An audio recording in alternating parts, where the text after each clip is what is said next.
Well, welcome back.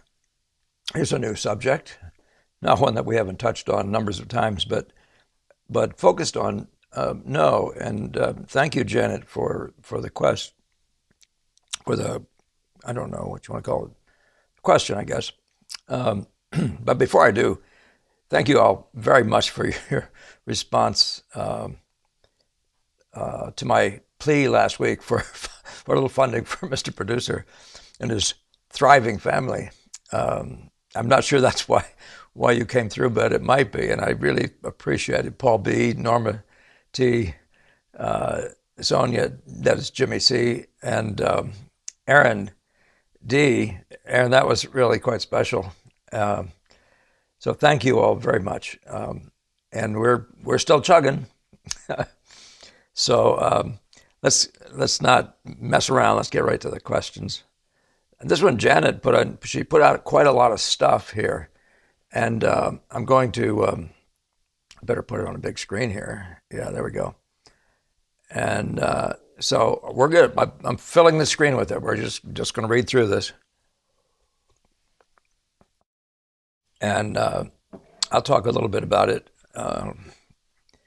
as we go. But in your videos, you tend to mention lost and found as a source of suggestion. And you all know why that is, because when you get into an area where all of a sudden you can't see anymore, you stop drawing there, like you stop showing the boundary of the hand if it's lost into the background or whatever. And it creates something, right? There's a power of suggestion. It suggests a mystery or suggests all kinds of interesting things. So that's a point that I make from time to time. In Bowie's book on the laws of Japanese painting, the partial hiding of an object is raised as a source of suggestion. We'll be thinking about the sorts of things that are suggested by different sorts of things that go on.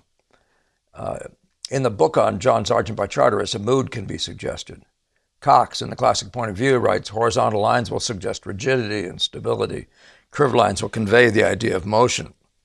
Curves will differ among themselves, some being soft and voluptuous, others resilient and tonic. Longinus, in his essay on the Sublime, but when a passage is pregnant in suggestion, when it is hard, nay, impossible to distract the attention from it, and when it takes a strong and lasting hold on the memory, then we be sure that we have lighted on the true sublime. That's in a whole bigger other category. And I'm probably not going to touch on that. We'll see. We'll see how much of it might reflect that. Cyril Pearce in Pictorial Composition mentions when no other object is introduced, a gradation is serviceable. Much may be thus suggested, and besides the depth and air properties thus introduced, again suggested, such variety of surface excites visual motion. And breadth, so often accountable for mystery, leads to suggestiveness. And he says again, effect, in producing the effect instead of the detail of a bunch of grass or a mass of drapery, we substitute suggestion for literalism. That's one we've talked about for sure before. In fact, maybe just last week. I wondered whether you could add to this topic of suggestion with a video. So thank you, Janet.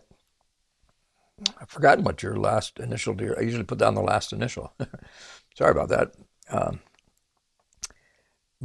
So I'm going to go just through a bunch of images.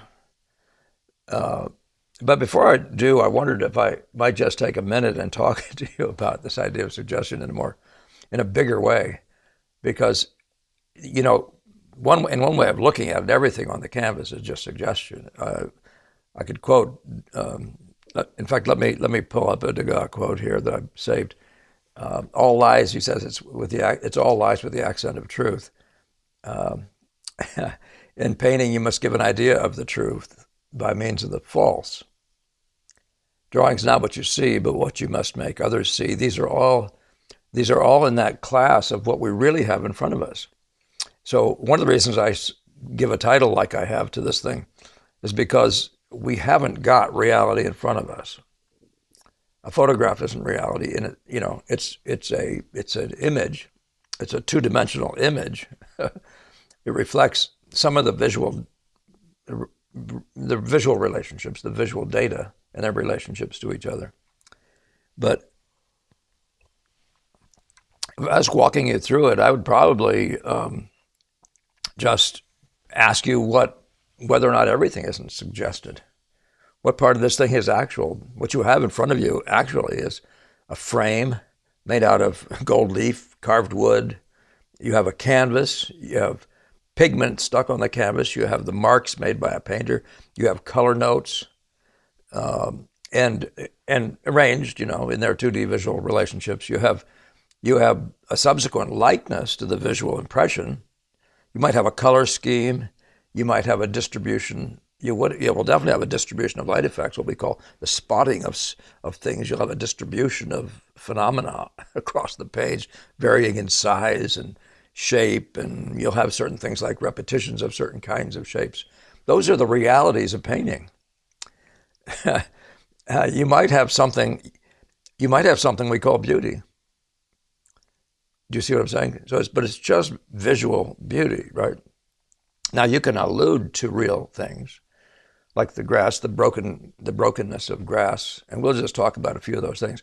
But I wonder if it isn't wiser for me to put that to you first. Let's not confuse realism and reality with even being a thing in one sense. We're talking about the whole thing is suggesting reality.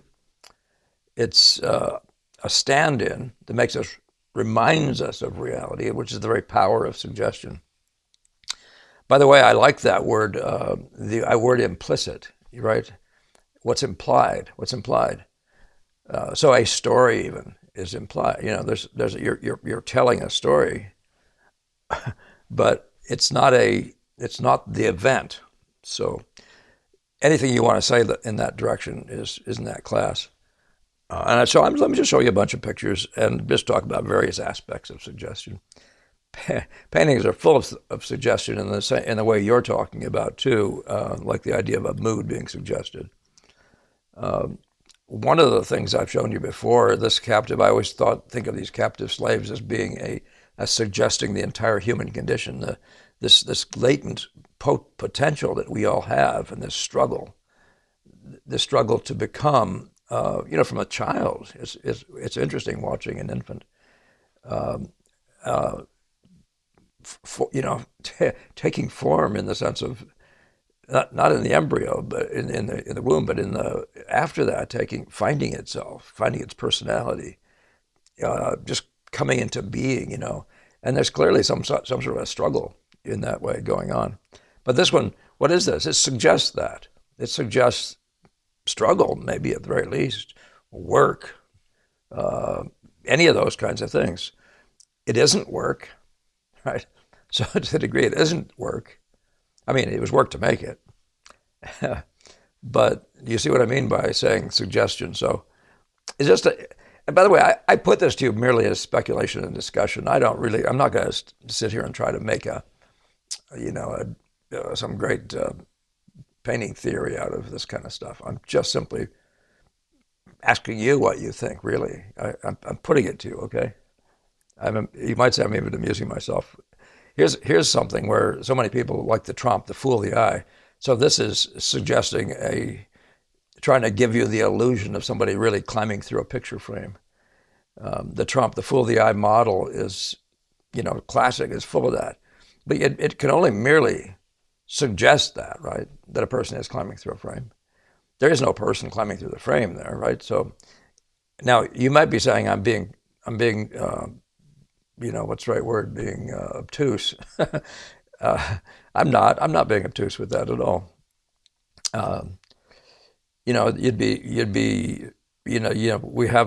We have so much, so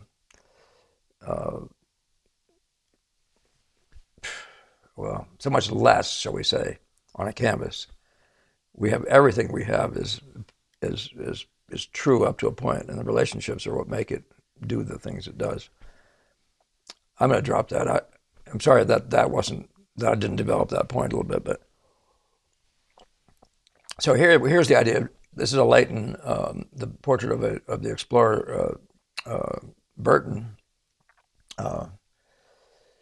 and the English explorer, and look at that face. I mean, look at that. It's like the firm determination, the power of of the character of a man, right? But it's just paint, right? So it's suggesting he's seen something, and the painter has seen something in the man, and he's put all his efforts into making sure that comes through. The rugged face suggesting struggle in the rocks and in the battles and in the whatever, of our natural world, on the seas. And it really, really, really comes across, but it's done by suggestion. It's not there. So I'm just saying, don't you see the difference? Now, that's not to put it down. I'm not a friend of the idea that, so don't misunderstand me, but the idea that that a building, that architecture or a building is just a pile of rocks. That's reductionist. This isn't just a puddle of paint. It has the intention in it, of suggesting, though, of suggesting. It isn't Burton. It isn't his character. It suggests character of a certain kind of ruggedness, etc. So, suggestion of character. Now, this suggests space and an atmosphere, right? Table in the foreground, people in the background, right? But you can see by the marks that are being made that sometimes people think that's a bad thing because the guy, because you're not a realist enough, you don't know how to draw and all those things, which are completely false, but because the mission is different. But what is being suggested here, right? Besides people in a room full of furniture, right, and light coming through the window, and the general color of the room, and all those sorts of things that we're buying. The pot over there or the chair here, it just completely disappears. It's really that we're saying that, well, if you buy this and a little bit of something else, maybe that's a chair. It becomes a chair. So that's the power of having a certain amount of data that allows you to read into all the rest. You can see in a package like this is the visual impression. It highly suggests a pot. You could say these suggest the people, the proportions of the blobs that make up what we would think of as the heads appear to be right. It creates a sense of depth. Distance is created in this thing. And light. So all these things are suggested. It's just pigment. Do you understand what I'm saying? And of course, whatever you want to read into, whatever's happening down here. We even use drapery to suggest the leg underneath it, right? That's a classic thing that you want to be doing when you do drapery. Does it actually allude to the form? It reveals with what it conceals, that model. So let's skip over the God conversation about, if we want to, by the end, we can come back to that again. But so there are two things given in these two gods are things that are real, right?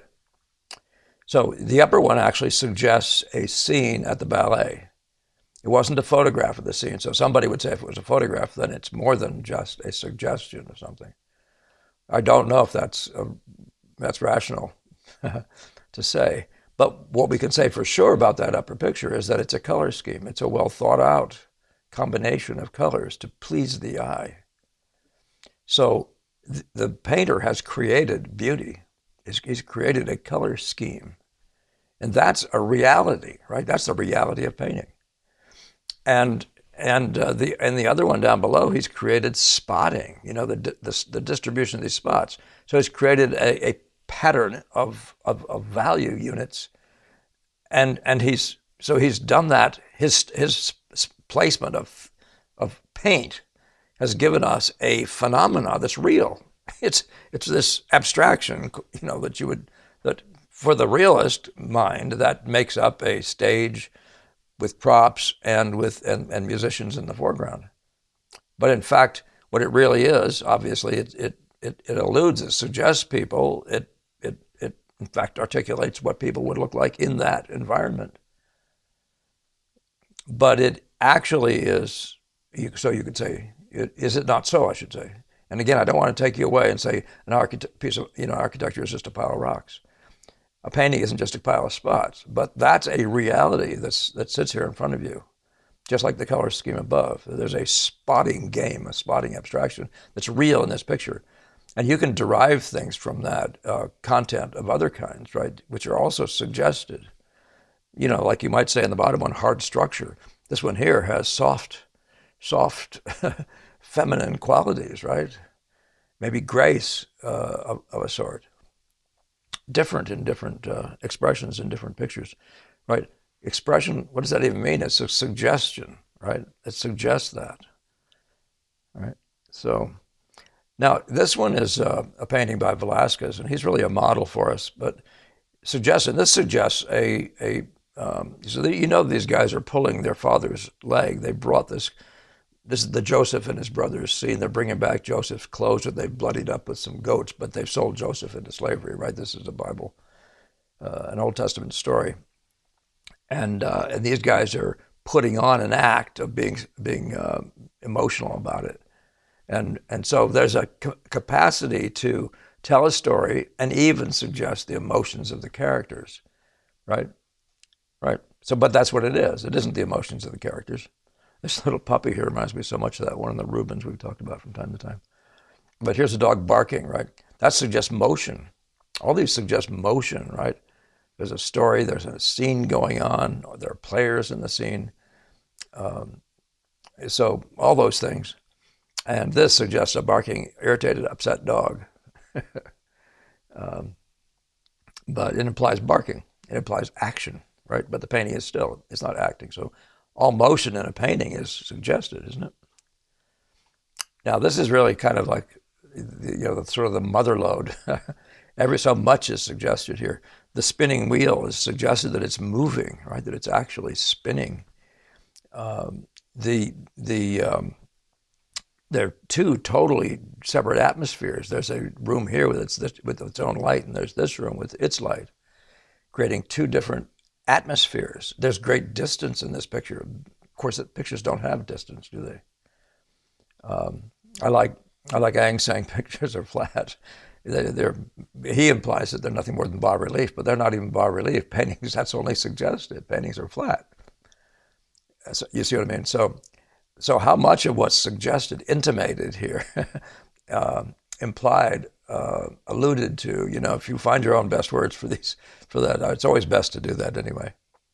But there's an interesting conversation going on here. There's some activity over here. There's some theatrical stuff happening up here. It looks like somebody's rehearsing for a play. Maybe these people in the front are working on clothes, et cetera, for that purpose. Even in the hand here, there's a sense of action in the unsecured fixing of the specifics of fingers. The brush marks are helping to suggest the hands are moving. It's a remarkable bit of stuff. It is one of the most remarkable things in Impressionism is how much is being alluded to and suggested here. But yeah, so do you see how many things we're talking about? But it's all more the same. It becomes this one here, this NCY, this is one of my favorite pictures because of what it implies. First of all, it implies a horse up in the air, flying up in the air. Look, he's not touching the ground. Read Leonardo a little bit, guys, if you don't know what I mean when I say that. But he's not touching the ground, he's flying through the air. So there's a great poignancy of this moment. It's monumental. It's a powerful statement of something important. What is that? It just suggests it, right? It's suggested by the values. It's suggested by the sheer strength of the modeling, even that there's something important and powerful going on in front of you. And then there are the townsfolk and all the rest of this stuff, and the implication of a city and all those sorts of things. But the great poignancy of that moment, and it's a moment of great. There's a lot of fear, and this is a warning. This is a warning to the townspeople that the British are coming. Now, if you take this one over on the left, these are both NCYs. This one on the left suggests water, doesn't it? These are just shapes and patterns. Now, I say these are just shapes and patterns. Now, watch me do that again, right? Architecture is not just a pile of rocks. These are beautiful shapes and patterns, okay? These are very intriguing, pleasing. That is a reality of paint, okay? You either get really interesting patterns and shapes, or what? Or you get a really interesting color scheme or distribution of spots. But this is just one of those moments when, and by the way, for you guys who think I insult illustrators, the illustration is fraught with good illustration is fraught with knowing to do that, to have this kind of entertaining play, right? Besides the story itself. But the pleasing qualities of these curves and their interrelationships of various angles and et cetera, et cetera. I mean, it's just a piece of visual delight. That is real, okay? That's real. Now, you could say in this case here that there's something real, as it were, about that sense of tension. But again, it's suggested. I mean, canvas doesn't have tension, but it does have patterns. So I don't know. You see what I'm saying? I'm trying to mess with this in a speculative way, not in a way of trying to define it in a fixed way. This is where you get back into that discussion that was just made by Janet about, or whoever it was, Pierce maybe, about how marks can imply leaves. All these marks imply the leaves. They imply the foliage on the bank. But at no point is he drawing a leaf. Do you see what I'm saying? So the leafage is implied. The fact that there are trees is what? Is that alluded to by having the colors that are interplaying out there, you know? But he found that to really largely be the case, that the intrigue of the day, pictorial, might be in a textural conversation. So there's a kind of a texture even in the sky that's texture in here, more texture along here, and noisy stuff, places like this. So it's texture, it all alludes to, it all suggests nature. But in the world of painting, what it really is what you call broken color and broken values and a sense of textural interplay. Okay, now that's a real thing that happens in a real canvas. As much as the one above looks like it's real, so to speak, you can see by looking close at it that it's much the same thing. It's just the distribution of, now again, it's not just, it's actually well seen, that is to say, the visual world gives us real data that if we play the games right with pigment and relate the different players, like this red to this blue, or to that green, or to this value to this value to this value of these lighter notes, if you interplay those well, put them in their places as you in the scene, of course you'll wind up with the hillside, but it's still paint. Now again, it's not those things. It suggests those things, right? And it suggests the day. It suggests the very atmosphere and time of day. So here it is. It's obviously a cloudy day, right? But it also is, shall we say, red, yellow, and blue. These reds, these greens, these purplies. You know, this is I call these the orange reds. This is actually a sort of almost a classic secondary color scheme. But it's a pleasing color scheme. On some level, though, it can be said to be a color scheme. Pleasing or no pleasing, it's still a color combination. That's a real thing. That's the reality of nature. And yet we're suggesting a rock. And yet this guy never does draw a rock in one sense. And by the way, I don't know that anybody ever really does draw a rock. That's an interesting question we could have sometime, a discussion we could have sometime. Do you see how much is alluded to? This is the Boston School, this is DeCamp. But this is that atmospheric thing. So this woman in what appears to be rather a gray room. I don't know about the color in any of these typically. This one looks like it's better than usual. I keep looking online for better ones, and then we went through a phase there with some really nice ones were showing up, and I think we're going backwards again now. But you can see there are lots of parts of the still life here where the line started and then it disappears. That's the lost and found model. But of course, you don't have any trouble believing, because of the power of suggestion, that the vase is complete, that whatever fruit, is that fruit there? No, it's tea service, that all those pieces of tea service are complete, even though parts of them aren't even there in that lost and found world. Now, what we have found is when you make them all there and force them into that when they're not there, we have a different sense of life. So there's a sense of life that's produced by having the lost and found, a sense that that's a real slice of life. But it's just more suggestive of life than if you fix and cut out all the shapes in a careful outline. So but it's still what? Suggestive. It's suggestive in multiple ways. So here's the suggestion of light hitting a woman coming through a window, presumably a pretty good sized window, and having her appear to be looking at a cup, and et cetera, all those things. Is that a woman looking at a cup? Of course, it's not. It's shapes, but because they're organized according to an image of a woman looking, a vision in your eyes of a woman looking at a cup. We get to the point where it actually resembles, suggests that person. It's not a real person, sorry to say. So that's the question of reality is one you want to really distance yourself from it. Doesn't mean we aren't actually loving what we see and wanting to get as much of the data as we can, but I think it helps us to get over to the idea that what we really are going to need to be good at is how beautifully, say, this red plays to this red or other parts or other reds, or how the folds and the forms interplay with each other. Because that, I say folds and forms, I'm only using those as abstractions, right? Once you have something that looks like a form that implies roundness, by the way, again, suggests the roundness, then anything else that suggests roundness is intrinsically in a game, in a relationship with the others of its type, right? It's just in the very nature of things beautiful. And again, I try to get you to think in terms of rhyme schemes, because for example, when you have a red and another red and perhaps whatever you want to describe as the other red, if there are three, presuming that we think that way, and to get to the music, you're inclined to rather think that way. To begin to see what they do together is to really be a painter. It's what they do together that is the real substance of a thing called what's the right word for it? A piece of art.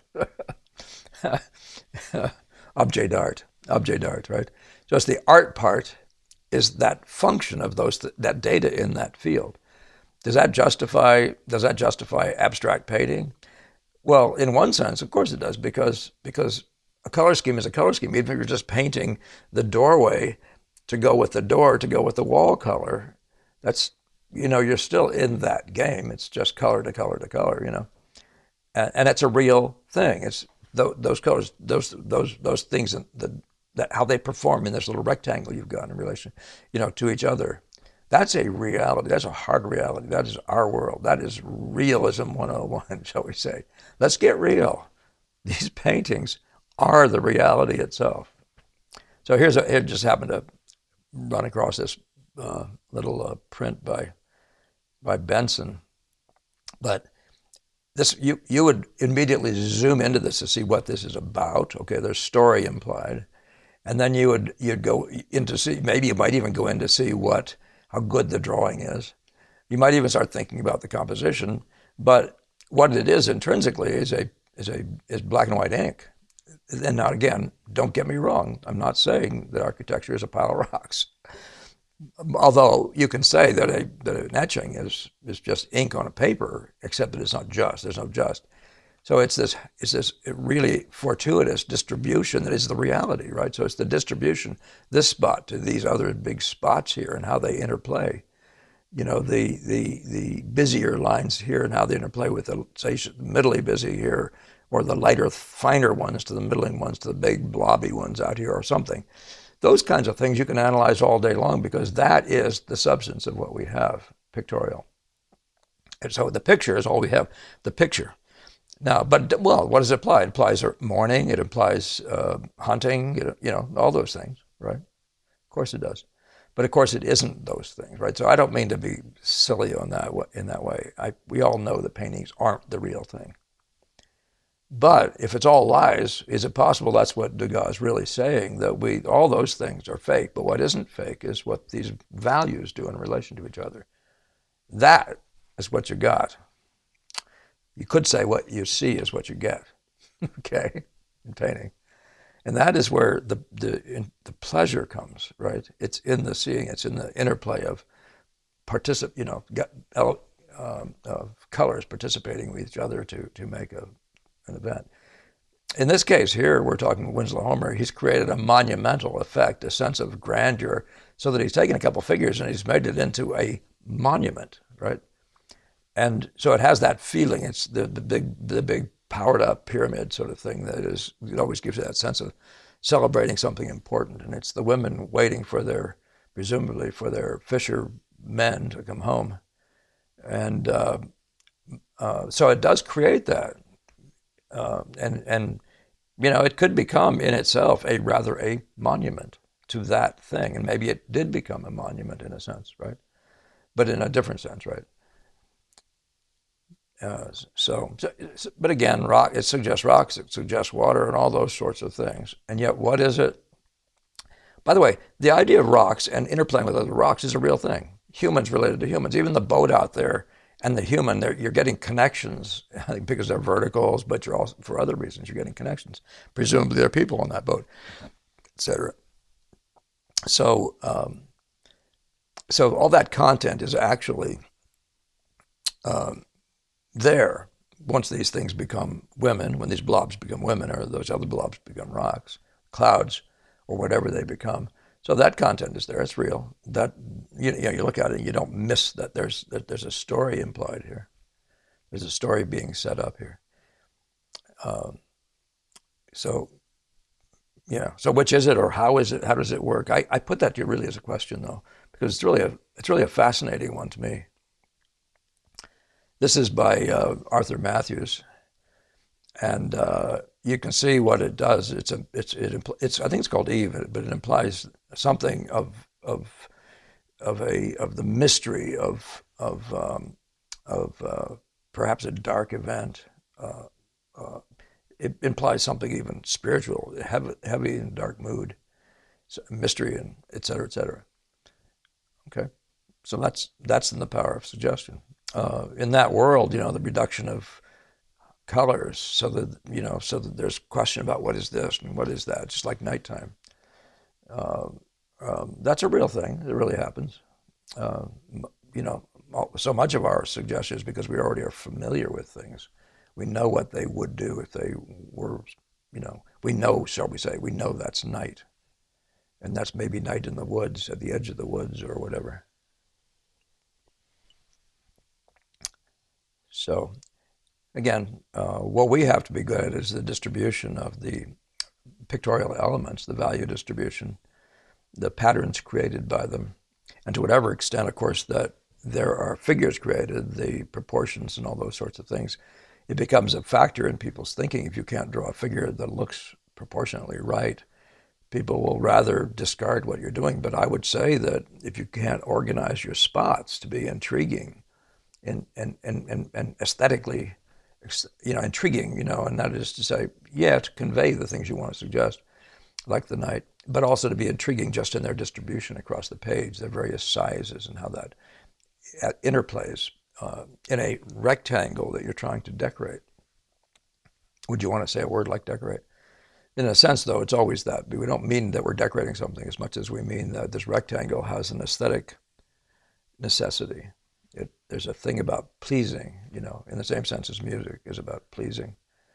It has to have an appeal to the eye, which has to do with the logic of the notes and the sizes and the masses, et cetera, within the rectangle. So, but this is one where you can see this is much more obviously reduced. This is also Matthews. But you can see what he's done here. Instead of these being trees, you can see that you've come all the way over to the magnificence of pattern.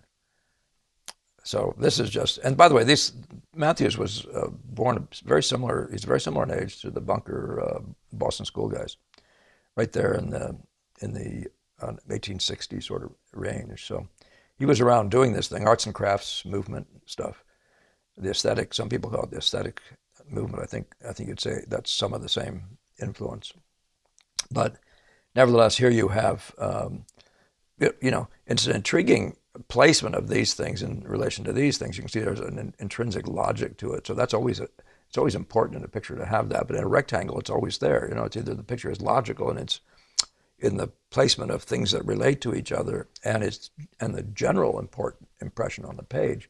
We talk about having a repose, so that the whole thing looks like it isn't going to fall over or need something else in it. It needs to look like it's complete. But that has nothing to do with who's in the picture or what the subject is, right? And that's the same with pattern. This is just really delightful, and the patternistic play in here.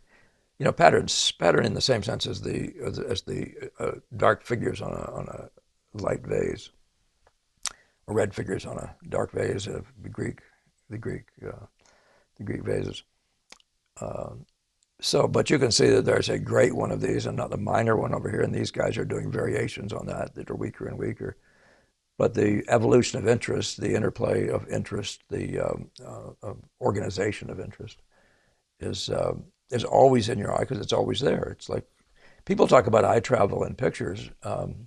There is such a thing. The eye has you're going to tend to go right over to an area like this even before you know it, you're there.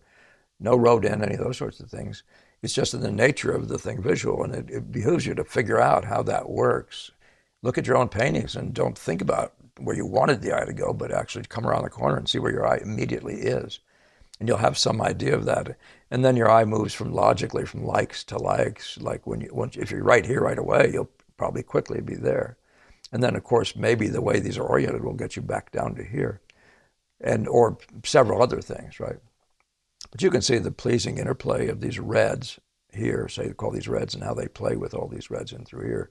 So the idea of color scheme, even the idea of incorporating some reds into what would otherwise be something more like greens, and the weaving of colors, and et cetera, et cetera.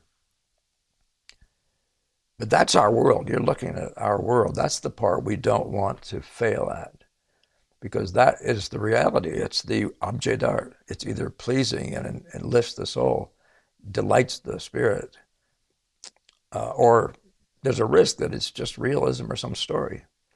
And then you miss the point of our mission, in my view. And that is where I might get a little bit bold to say, as they say. So do I have anything else? I think that was it for you guys. So for what it's worth, Janet, that was my expedition through your stuff. I'm going to go up there and look at your point again, and see if there's anything I might have talked about in here. It's so easy to miss stuff. But it's all sort of a bit of a category. And I think I've made my essential point, though, and that is that we're talking, everything else is suggested, but what isn't suggested is the data on a rectangle. These colors are either nice in relation to those colors or not. Beauty is a thing in a rectangle. It is for us, the very purpose of our existence is to create that, to create that kind of music to the eye, that the eye will just delight in, no matter what else. And everything else can be suggested, alluded to, implied, and even rather strikingly articulated, and I'm talking about the modeling of form or the features on a face and all those sorts of things. So just reviewing, we can maybe put this back on the screen again, Mr. Producer. I'm just trying to see if there's anything else. You can look at these images for yourself and see where mood has been suggested. Guys like George Innes are very good at producing mood. A lot of the sort of melancholy mood sort of thing comes out of the tonalist guys. They're very mood heavy in that sense of being moody. But all pictures have a latent bit of mood that they're trying to bring across, but some are heavy and really is like maybe in the central point of it. So